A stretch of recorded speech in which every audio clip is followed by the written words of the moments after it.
மிதுன ராசி நண்பர்களுக்கு பார்க்கலாம். மிதுன ராசிக்கு ஜென்மத்தில் தனித்த குருவாக இருந்தாலும் அவர் 5, 7, 9 பார்ப்பதனால் குடும்பத்தில் உள்ளவர்கள் வழியாக ஒரு அதிர்ஷ்ட காற்று உங்களுக்கு வீசிக்கொண்டே இருக்கும். குடும்பத்திலும் ஒரு சுப நிகழ்ச்சிகள், மகிழ்ச்சி, நிம்மதி இதெல்லாம் நல்ல நிலை. இன்றைய கோச்சார சந்திரன் குடும்பத்திற்கு ஒரு பெரிய வளர்ச்சியான ஒரு நிலையாக இருக்கும். சுபவிரயங்களாக ஏதாவது செய்து கொள்ளலாம். பணியில் ஒரு பெரிய பிரமாதமான ஏற்றமான நிலை, இடமாற்றம் குறித்த தகவல்கள், இது போன்ற ஒரு பணிக்கான சிறப்பு செய்திகளாக இருக்கலாம்.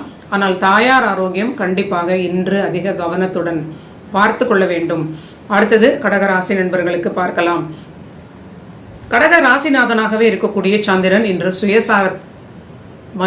செவ்வாய் சாரத்தில் 3ஆம் வீட்டில் இருப்பது இவர்களுக்கு ஒரு தைரியம், தன்னம்பிக்கை அதிகரிக்கக்கூடிய நல்ல நிலை. மேலும் இவர்களுக்கு பொருளாதாரத்தில் ஒரு சிறப்பான ஒரு லாபமான நிலையாகவே கடந்த காலத்தில் இருந்து குருவினாலும் இவங்களுக்கு மேன்மையான நிலையாக பணி வளர்ச்சியாக இருக்கிறது. தற்பொழுது இருக்கக்கூடிய ராசியில் இருக்கக்கூடிய புதன், சுக்கிரன் இந்த 2 கிரகங்களுமே இவங்களுக்கு பொருளாதார ஏற்றம், நல்ல தன லாபம் இதெல்லாம் திருப்தியாக இருக்கும்.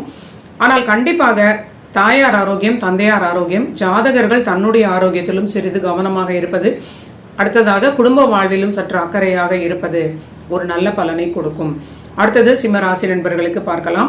சிம்ம ராசிக்கு குடும்பஸ்தானத்தில் இருக்கக்கூடிய சந்திரன் செவ்வாய் இணைவு இன்று இரவு 7 மணி 7:30 மணி கிட்ட அந்த நேரம் வரை உங்களுக்கு 2ஆம் வீடு சற்று குழப்பத்தை கொடுக்கலாம். இது உங்களுக்கு குடும்ப வாழ்க்கையை குறிக்கக்கூடிய வீடு. உங்களுடைய பேச்சினால் இருக்கக்கூடிய ஒரு நிலையை காட்டக்கூடிய ஒரு பாவகம்.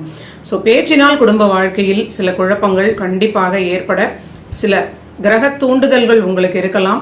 கோபத்தில் நீங்க பேசாமல் இருப்பது, அமைதியாக விநாயகர் மந்திரத்தை சாண்டிங் செய்து கொண்டே இருப்பது ஒரு நல்ல பலனை கொடுக்கும். செவ்வாயும் அங்கு இருப்பது, செவ்வாயுடைய சாரத்தில் சந்திரனும் இருப்பது, ஒன்று உங்களோட பேச்சினால் சில குழப்பங்கள் இருக்கலாம், இல்லைன்னா நீங்க பேசுவதை யாருமே மதிக்காமல் இருக்கலாம். விரையாதிபதியான சந்திரன் இருப்பதனால் பேசுறது ஃபுல்லா வேஸ்ட் அப்படிங்கிற நிலையை உங்களுக்கு ஒரு விரக்தியை கொடுக்கலாம். கொஞ்சம் நீங்க யாரிடமும் நீங்க அனாவசியமாக பேசாமல் உங்க வேலைகளை பார்ப்பது நல்ல பலன்களை கொடுக்கும். உணவிலும் கூட கொஞ்சம் எச்சரிக்கையாக இருப்பது உங்களுக்கு ஆரோக்கியத்திற்கு ஒரு பாதுகாப்பை கொடுக்கும். சிம்ம ராசிக்கு